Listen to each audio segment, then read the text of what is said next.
नमस्कार, आप देख रहे हैं सी न्यूज भारत। मैं हूं आपके साथ प्रिया श्रीवास्तव। वक्त हो गया अलीगढ़ की खास खबरों की ओर रुख करने का, तो शुरू करते हैं अलीगढ़ बुलेटिन का सिलसिला। अलीगढ़ हिंदू युवा वाहिनी के अध्यक्ष संजीव गौड़ ने रेल टेल के अधिकारियों पर समुदाय विशेष के लोगों को बिना पहचान पत्र और एड्रेस के काम करने का आरोप लगाया है। उन्होंने रेल मंत्री से मामले की जांच और दोषियों के खिलाफ कार्यवाही की मांग की है। ये रिपोर्ट देखिए। अलीगढ़ हिंदू युवा वाहिनी के ब्रिज प्रांत के अध्यक्ष संजीव गौड़ ने एक प्रेस वार्ता के दौरान बताया कि रेल मंत्री को एक पत्र भेजकर रेल टेल कॉरपोरेशन इंडिया संस्था के एक अधिकारी के खिलाफ कार्यवाही की मांग कर रहे हैं। पत्र में उन्होंने लिखा है कि साबरमती जैसी घटना दोबारा कभी भी ना हो सके, क्योंकि रेल टेल के अधिकारी अपनी मनमानी से समुदाय विशेष के ही लोगों को काम पर रख रहे हैं। इन कर्मचारियों के पास ना तो आईडी कार्ड होता है और ना ही कोई ड्रेस होती है, फिर भी इन्हें ज्यादा से ज्यादा संख्या में रेल में रखा जाता है। और ये इतना ही नहीं, कर्मचारी अपनी मनमानी से कभी मथुरा तो कभी आगरा, कभी हाथरस काम करने लगते हैं, जिसकी जानकारी किसी को नहीं होती। इसी को लेकर उत्तर प्रदेश मुख्यमंत्री और केंद्र सरकार से गुजारिश की जाती है कि इसकी जल्द से जल्द जांच की जाए और जो भी दोषी हैं उनके खिलाफ कार्यवाही की जाए। ब्रजपांत अध्यक्ष हिंदू युवा वाहिनी। अभी किन्हीं सूत्रों के से हमें ये जानकारी मिली कि जो रेलवे का सिस्टम कसन कहिए RailTel corporation of India है, उसमें जो कर्मचारी कार्य करते हैं, रेल टेल का मेन काम है रेलवे की दूरसंचार व्यवस्था का को चालू करना और उसका कार्य देखना। तो उसमें जो अलीगढ़ क्षेत्र में जो गाजियाबाद से लेके टूंडला तक, एटा, मुरादाबाद सारे आते हैं, मथुरा वगैरह सब आते हैं इसमें। तो उसमें जो भी रेल टेल में जो कर्मचारी कार्य कर रहे हैं वो ज़्यादातर मुस्लिम हैं, और हमें जानकारी मिली है कि वो बांग्लादेशी भी हैं, जो कभी भी किसी भी बड़ी घटना को अंजाम दे सकते हैं। इसमें जो रेल टेल के बड़े अधिकारी हैं रफीक अहमद, मैं चाहूँगा कि उनकी जांच कराई जाए, क्योंकि जो ये कर्मचारी नियुक्त किए जा रहे हैं ये उनकी एडवाइस पर नियुक्त किए जा रहे हैं, उन्हीं के प्रेशर से नियुक्त किए जा रहे हैं। वो गलत जानकारी दे रहे हैं, क्या कैसा कर रहे हैं, अपने आला अधिकारी को कर रहे हैं या ठेकेदारों पर दबाव बना रहे हैं। जिस भी तरह से कर रहे हैं वो अपने कार्य को कर रहे हैं, और उनमें मुस्लिम समुदाय के लोगों को उसमें जॉब दिलवाई जा रही है। सबसे बड़ी विडंबना है कि जो सीसीटीवी कैमरेस है और जो रेलवे के आसपास की जो केबल जाती हैं उनका कार्य देखने का काम इन रेल टेल के कर्मचारियों का होता है। ये लोग कभी भी बिना बताए अपने कार्य क्षेत्र को चेंज भी कर लेते हैं। मतलब आज वो गाजियाबाद में कर रहे हैं, कब वो अलीगढ़ में काम कर लेंगे, उसकी जानकारी भी किसी को नहीं देते, कभी भी जा सकते हैं। और सबसे बड़ी विडंबना है कि उनका कोई पुलिस वेरिफिकेशन नहीं है, और साथ में उनका कोई रेल टेल उनको किसी तरह का आई कार्ड भी नहीं प्रोवाइड कराती, जिससे कि ये क्लियर हो सके कि रेल टेल की है किसके कर्मचारी हैं, किसी भी सब। उसके अलावा जो सबसे बड़ी विडंबना है कि हमारे मथुरा, आगरा, फिरोजाबाद, मुरादाबाद, मेरठ, इस सब के आसपास रेल पटरियों के आसपास जो जितनी बस्तियां बनी हुई हैं वो 90% बांग्लादेशियों की बनी हुई हैं। तो कब ये लोग उनके साथ षड्यंत्र रच के कितनी बड़ी घटना को अंजाम दे दें, साबरमती जैसी घटना का पुनरावृत्ति कर दें, इसमें कभी कुछ भी हो सकता है। तो मेरी बस रेलवे के अधिकारियों से, अपने मुख्यमंत्री महोदय से या केंद्र सरकार से यही विनती है कि इसकी जांच कराई जाए, और जो बड़ी घटना कभी भी घटित हो सकती है उसको रोका जा सके। अलीगढ़ से सी न्यूज संवाददाता संजीव शर्मा की रिपोर्ट। इसी के साथ वक्त हो गया अलीगढ़ की अगली खबर की ओर रुख करने का, जहां गोंडा थाना क्षेत्र में पुलिसकर्मी और उसका दोस्त कार सहित नहर में गिर गए। पुलिसकर्मी की मौत हो गई, जबकि दोस्त गंभीर हालत में उसका इलाज करवाया जा रहा है। ये घटनाक्रम कैसे घटित हुआ, इस रिपोर्ट में आइए आपको दिखाते हैं। अलीगढ़ जनपद के थाना गोंडा क्षेत्र में पुलिसकर्मी व उसका दोस्त कार समेत नहर में गिरे। उत्तर प्रदेश पुलिस में कांस्टेबल पद पर आगरा में तैनात है पुलिसकर्मी। गंभीर रूप से हालत में पुलिस ने दोनों को जैन मेडिकल कॉलेज भेजा है, जहां उपचार के दौरान एक घायल की मौत हो गई है और दूसरा गंभीर हालत में जहां उसका इलाज चल रहा है। ये घटना अलीगढ़ के गोंडा थाना इलाके की बताई जा रही है। अलीगढ़ से सी न्यूज संवाददाता संजीव शर्मा की रिपोर्ट। इसी के साथ वक्त हो गया अगली खबर की ओर बढ़ने का, जहां एएमयू के जेएन मेडिकल कॉलेज के असिस्टेंट प्रोफेसरों ने डीएसीपी स्कीम के तहत प्रमोशन की मांग को लेकर प्रदर्शन किया। उनका कहना है कि 2009 से उनका प्रमोशन अटका हुआ है, जबकि अन्य विश्वविद्यालयों में ये पहले ही हो चुका है। उनकी क्या कुछ मांगे हैं, आइए आपको इस रिपोर्ट में दिखाते हैं। उत्तर प्रदेश के जनपद अलीगढ़ की अलीगढ़ मुस्लिम यूनिवर्सिटी के मेडिकल कॉलेज में असिस्टेंट प्रोफेसर के पिछले कई वर्षों से प्रमोशन नहीं होने के चलते असिस्टेंट प्रोफेसर के द्वारा अपना प्रमोशन किए जाने को लेकर एएमयू कैंपस में प्रोटेस्ट मार्च निकालते हुए प्रदर्शन किया गया। प्रमोशन को लेकर प्रदर्शन कर रहे मेडिकल कॉलेज और डेंटल टीचर्स के द्वारा डीएसीपी के तहत अपना प्रमोशन किए जाने की मांग रखी। अधर में लटके प्रमोशन को लेकर प्रदर्शन कर रहे असिस्टेंट प्रोफेसर ने कहा कि 2009 में उनका प्रमोशन नहीं किया गया, जबकि दिल्ली यूनिवर्सिटी समेत बीएचयू सहित जामिया में असिस्टेंट प्रोफेसर के प्रमोशन बहुत पहले किए जा चुके हैं, लेकिन अलीगढ़ मुस्लिम यूनिवर्सिटी के वाइस चांसलर द्वारा उनका प्रमोशन नहीं किया जा रहा है। यही वजह है कि 2009 में अपने प्रमोशन किए जाने को लेकर मेडिकल कॉलेज के प्रोफेसर द्वारा कई बार प्रोटेस्ट मार्च निकालते हुए धरना प्रदर्शन किया गया, लेकिन एएमयू इंतजामिया के कानों पर जूं तक नहीं रेंगी है। ऐसे में उनकी मांग है कि ऑपरेशन थिएटर में अपना काम बंद कर प्रदर्शन कर रहे हैं असिस्टेंट प्रोफेसर के जल्द से जल्द प्रमोशन किए जाएं।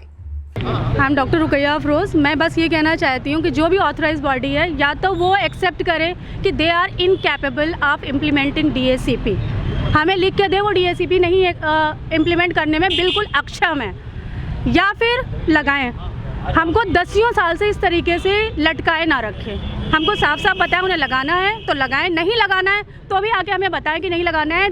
Give us the written matter, हम अब और नहीं लड़ पाएंगे। अच्छा, बाकी यूनिवर्सिटी अल्टीमेटली हमारे पेशेंट सफ़र हो रहे होते हैं, हमारा एकेडमिक करियर, हमारा क्या, हमारे बच्चों का सब कुछ सफ़र हो रहा होता है। किसी की एग्ज़ाम्स है, किसी की ओपीडी है, किसी की सर्जरी है। हम क्या यहाँ पे हर वक्त सड़क पे ऐसे खड़े रहेंगे? कोई सुनने वाला नहीं है। मतलब हम लोग फैकल्टी इस लेवल पे आने के बाद, इतना ज़्यादा सर्व करने के बाद हमसे लोगों के पास बात करने का टाइम नहीं है। हमें कोई मौका टाइम, मतलब हायर अथॉरिटी हमसे बात करने को तैयार नहीं है। बाकी यूनिवर्सिटी में क्या इसका इम्प्लीमेंटेशन हो गया है? ईच एंड एवरी यूनिवर्सिटी पूरे इंडिया में जो है ये इम्प्लीमेंटेड है। तो पूरे इंडिया में this is the only university जो कि जो है लैग कर रही है, और आई डोंट नो व्हाई। क्या मामला है, किस तरह का प्रोटेस्ट किया जा रहा है, कहाँ पर? बेसिकली ये हमारा एक रिक्वेस्ट है, डॉक्टर्स की एक स्कीम है, dynamic assured career progression scheme, जिसमें टाइम बाउंड प्रमोशन होता है, और ये ministry of health family welfare का प्रोग्राम है, और ये सारे यूनिवर्सिटीज को यूजीसी से 2015 में ही कम्युनिकेट हो गया।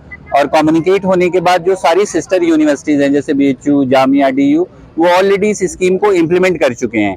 इवन एएमयू ने भी जो मेडिकल ऑफिसर्स हैं उनको बहुत पहले से ही इम्प्लीमेंट कर चुके हैं। जो टीचर्स हैं उनको अभी तक ये स्कीम नहीं दे रही है। 2 बार इन्होंने अंडरटेकिंग ले लिया हमसे कि आप डायनेमिक एश्योर्ड चूज करते हैं या सीएस चूज करते हैं, 2 प्रमोशनल स्कीम्स हैं। तो हम डॉक्टर्स ने ऑलरेडी डीएसीपी स्कीम चूज कर रखा है, फॉर्म भी भरवा लिया, और फॉर्म भी भरे हुए कितने दिन हो गए, लेकिन अभी तक कोई कंक्रीट स्टेप्स नहीं लिया गया यूनिवर्सिटी की तरफ से, या किसी भी डॉक्टर्स को प्रमोशन नहीं दिया गया। इसीलिए हम आज यहाँ खड़े हैं, इसी मेंबर से रिक्वेस्ट कर रहे हैं, या तो इस स्कीम को आप इम्प्लीमेंट करवाइए या बंद करवा दीजिए। अभी इससे पहले भी आप कई मरतबा सड़कों पर आ चुके हैं, क्या वजह एएमयू एडमिशन कर क्यों नहीं रहा? आपकी बात हुई? कई मरतबा तो नहीं, पिछली मीटिंग से पहले हम लोग आए थे एक बार, और हमने रिक्वेस्ट किया था, तो उसके बाद थोड़ी बहुत चीजें प्रोग्रेस हुई है, लेकिन कोई अभी तक कोई कंक्रीट स्टेप नहीं लिया गया यूनिवर्सिटी की तरफ से इसको इम्प्लीमेंट करने के लिए। अगला स्टेप हमारा ये है कि अभी पार्लियामेंट में ये रेज हुआ है क्वेश्चन, और इसमें जो जिस गवर्नमेंट की स्कीम है ministry of health family welfare का, उन्होंने रिप्लाई किया है कि सारे सेंट्रल गवर्नमेंट के मेडिकल कॉलेजेस में इंप्लीमेंट हो चुका है। तो हम फिर अब उनके पास प्रोसीड करेंगे दिल्ली कि मैडम आप बता दीजिए कि एएमयू में कहाँ इंप्लीमेंट हुआ है। ये हमारा अगला स्टेप है। इम्प्लीमेंट हो जाता तो आपको क्या फायदा होगा? अगर डीएसीपी इंप्लीमेंट हो जाता है तो जो 15-15 साल से असिस्टेंट प्रोफेसर बने हुए डॉक्टर्स घूम रहे हैं वो सब प्रमोट हो जाएंगे, जिसका जो ड्यू प्रमोशन है कि 2 साल बाद एसोसिएट प्रोफेसर, 4 साल बाद प्रोफेसर और डायरेक्टर प्रोफेसर, वो सारी चीजें मिल जाएंगी उनको, और सारे लोग एलिजिबल हैं। सबको 15-15 साल हो गए असिस्टेंट प्रोफेसर एज अ काम। मेरा नाम डॉक्टर दीवानी सरार खान है, मैं पीडियाट्रिक्स से हूँ। हम लोग आज एक स्टैंडिंग साइलेंट प्रोटेस्ट है जो जिसके लिए हम मजबूर होना पड़ा अपनी बात को रखने के लिए। इशू ये है कि डायनेमिक एश्योर्ड करियर प्रोग्रेशन एक गवर्नमेंट ऑफ इंडिया की स्कीम है, जैसे और स्पीकर्स ने बताया, और वो 2009 में उसका गेजेट नोटिफिकेशन आया था, और फॉर्मलाइज होते होते वो 11-12 में टीचर्स के लिए वो स्कीम इम्प्लीमेंट हुई। 2013 में डीयू में इम्प्लीमेंट हो गई, लोग प्रमोट हो गए, लोगों के एरियर्स मिल गए, और वो आगे प्रोग्रेस हो रही है। 2015 में बीएचयू में इम्प्लीमेंट हुई, और उसमें प्रमोशंस मिल गए, और वो स्कीम वहाँ चल रही है। एएमयू में अनफॉर्चुनेटली 2018 में एक स्टार्ट हुई, ऑर्डिनेंसेस बने, वो ऑर्डिनेंसेस गए, फिर स्टक हो गया प्रोसेस, फिर अगेन स्टार्ट हुआ, एक अच्छे नोट पर स्टार्ट हुआ था और बहुत जल्दी जल्दी चीज़ें हुई शुरू में, उसके बाद फिर वो स्टैग्नेशन आ गया। और रूल्स बहुत एक्सप्लिसिट हैं, वो बना हुआ है, चार्ट बना हुआ है, कितने असिस्टेंट से एसोसिएट कितने ईयर्स में जाना है, कितने ईयर्स में प्रोफेसर जाना है, मगर वो इम्प्लीमेंट करने में काउंटिंग ऑफ पास सर्विस का इशू मानते हैं पूरे देखिए कलेक्टिव रिस्पॉन्सिबिलिटी है ये, इंडिविजुअल जिम्मेदारी मैं नहीं कहूँगा, बट ये कलेक्टिव रिस्पॉन्सिबिलिटी है। और जो हमने देखा कि जो हमारी वाइस चांसलर साहिबा हैं काफ़ी पॉजिटिव हैं, करना चाहती हैं, हमारी मुलाकात हुई उसमें भी ये महसूस हुआ करना चाहती हैं, और डिफरेंट क्वार्टर से जो हमें खबरें आती हैं उसमें भी है कि मैडम करना चाहती हैं, बट अनफॉर्चुनेटली उनका सबऑर्डिनेटिंग और एडवाइजरी जो स्टाफ है वो प्रोबेबली वो कहीं मिसगाइड उन्हें कर रहा है, और इसलिए शायद वो इम्प्लीमेंट होने में देरी। और दूसरा मेरा एक कहना है कि जब आप एडमिनिस्ट्रेशन में हेल्म ऑफ अफेयर्स पर हैं तो डिसीजन मेकिंग पावर आपकी एटलीस्ट होना चाहिए, आपका पेन, आपका आर्गुमेंट शेकी नहीं होना चाहिए। आप इतनी हिम्मत रखिए कि आप उस ऑर्डिनेंस को अमल जामा पहनाइए और उस पर लाइए, और अगर नहीं ला सकते हैं, दिक्कतें आपको ज़्यादा नज़र आ रही हैं, तो इतनी बोल्डनेस होना चाहिए कि आप सीधे स्ट्रेट अवे नो कह सकें, जिससे हम अपना रास्ता अख्तियार करें। यहाँ जितने ये खड़े हैं, some are cardiac surgeon, some are neuro surgeon, some are dental surgeon, some are public health expert, some are gynaecologist, अपनी अपनी स्ट्रीम में बडिंग डॉक्टर्स हैं जिनका हॉरिजन है, जिनको आगे अपनी मंजिल तय करनी है। आप 17 साल तक स्टैग्नेशन में असिस्टेंट प्रोफेसर रख देंगे। और इसके साथ मैं एक और बात करना चाहूँगा कि आप पूरे हिंदुस्तान में चले जाइए, आपको 15 साल का असिस्टेंट प्रोफेसर किसी मेडिकल कॉलेज में मिल जाए तो आप जैसा चाहेंगे वैसा होगा। क्या नाम है? मैं Mohammad Salman Shah, department of community medicine. Aligarh से सी न्यूज संवाददाता संजीव शर्मा की रिपोर्ट। वक्त हो गया है अलीगढ़ की अगली खबर की ओर बढ़ने का, जहां थाना सासनी गेट क्षेत्र में एक निजी स्कूल के बच्चों ने विज्ञान प्रदर्शनी आयोजित की, जिसमें पर्यावरण और सौर ऊर्जा के मॉडल्स दिखाए गए। बच्चों ने प्रदर्शनी के माध्यम से पर्यावरण सुरक्षा और सौर ऊर्जा के उत्पादन के तरीकों को भी दर्शाया। इस प्रदर्शनी की झलकियां आई आपको इस रिपोर्ट में दिखाते हैं। थाना सासनी गेट के अंतर्गत एक निजी स्कूलों में बच्चों के द्वारा विज्ञान प्रदर्शनी लगाकर पर्यावरण एवं सौर ऊर्जा के मॉडलों को बनाकर अपनी प्रतिभा को उजागर किया। बच्चों के द्वारा तरह तरह के मॉडल प्रदर्शनी में प्रदर्शित किए गए। बच्चों के द्वारा मॉडलों के माध्यम से बताया गया कि किस तरह से पर्यावरण को सुरक्षित किया जा सकता है एवं सौर ऊर्जा के द्वारा ज्यादा से ज्यादा ऊर्जा बनाकर घरों को रोशन किया जाए। बच्चों के द्वारा कारखाने से निकलने वाले गंदे पानी से होने वाले केमिकल आदि से किस तरह से पर्यावरण को नुकसान पहुंचता है, ये भी दर्शाया गया। स्कूल की प्रिंसिपल ने बताया कि बच्चों के द्वारा बनाए गए मॉडलों में अध्यापकों का भी विशेष योगदान रहा है। क्या नाम है आपका? किस तरीके के प्रोजेक्ट आज बच्चों ने बनाया? मेरा नाम राशि फलौर है एंड आज साइंस एग्जीबिशन में बच्चों ने बहुत भिन्न तरीके के प्रोजेक्ट बनाए हैं। वो काफी उसमें वर्किंग थे, जैसे कि हार्ट आर्टिकुलेट सिस्टम एंड आपका सोलर पावर्ड इरिगेशन सिस्टम हो गया, rain water harvesting. So all these ये सभी टॉपिक कुछ बच्चों ने कवर किए हैं और उन्होंने बहुत ही बढ़िया प्रोजेक्ट बहुत ही अच्छे तरीके से बनाया है। अलीगढ़ से सी न्यूज संवाददाता संजीव शर्मा की रिपोर्ट। वक्त हो गया आगे बढ़ने का। अलीगढ़ में ही घर के बाहर बाइक से चक्कर काटने का विरोध करने पर लफंगे लड़के ने लड़की की मां और भाइयों के साथ मारपीट कर दी। घटना से आहत लड़की ने खुदकुशी कर ली। आखिर ये घटनाक्रम कैसे घटित हुआ, इस रिपोर्ट में देखिए। उत्तर प्रदेश के जनपद अलीगढ़ के थाना दादो क्षेत्र के गांव कसेम में 1 साल पहले गांव की ही एक लड़की के फोटो सोशल मीडिया पर वायरल होने के बाद गांव वापस लौटे दबंग लफंगे लड़के द्वारा लड़की के घर के बाहर बाइक से चक्कर काटने का विरोध करने पर अपने परिवार के लोगों के साथ मिलकर लड़की पक्ष के लोगों के साथ बेरहमी से मारपीट करते हुए लहूलुहान कर दिया। दबंग लड़के द्वारा पीड़ित लड़की की मां और भाइयों के साथ की गई मारपीट की घटना से आहत होकर 16 वर्षीय लड़की ने घर के अंदर फांसी लगाकर आत्महत्या कर ली। दोनों पक्षों के बीच हुई मारपीट के बाद लड़की द्वारा फांसी लगाकर आत्महत्या किए जाने की सूचना मिलते ही पुलिस फॉरेंसिक टीम के साथ मौके पर पहुंची। और फांसी के फंदे पर लटक रही मृतक लड़की की शव को अपने कब्जे में लेकर पोस्टमार्टम के लिए मोर्चरी भेज दिया। तो वहीं मारपीट में घायल सभी लोगों को पुलिस द्वारा उपचार के लिए सामुदायिक स्वास्थ्य केंद्र छर्रा भेजा गया। पुलिस मामले में जांच पड़ताल करते हुए कार्यवाही करने में जुटी है। क्या नाम है तुम्हारा? अजीत। अजीत, क्या घटना हुई है? साहब हमें आई थी लड़ाई, हम क्या कहते हैं हमारी चाल फान खोद दी साहब, और फिर हम क्या कहते हैं बाहर लेकर के चले गए। सो हमारी लली की फांसी लगी मिली, बात के बाद लगी मिली साहब। हम तो चले गए, घर छोड़ के चले गए, हमारे तो बात के बाद लगी मिली, हम तो कोहली के बाद काली साहब। कब की घटना है? ये कहाँ की घटना है? भैया कसेरी घटना है, कल शाम की 9 बजे की घटना है, 9 साढ़े 9 बजे की घटना।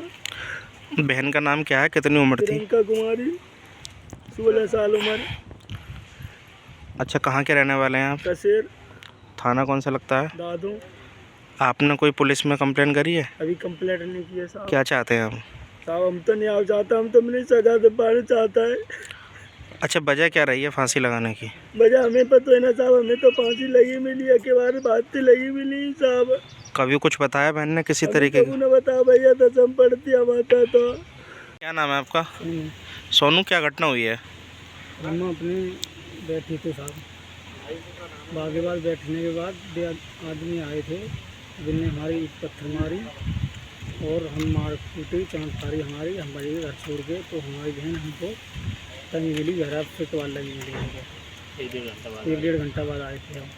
कब की घटना और किन लोगों ने मारपीट करी है? हमारी बिरादरी के लिए पड़ोस वालों में। क्या नाम है उन लोगों के जिन्होंने मारपीट करी है? एक का नाम लवकुश है, एक का नाम पप्पू है, एक का नाम राहुल है, एक का नाम सुन कुमार है।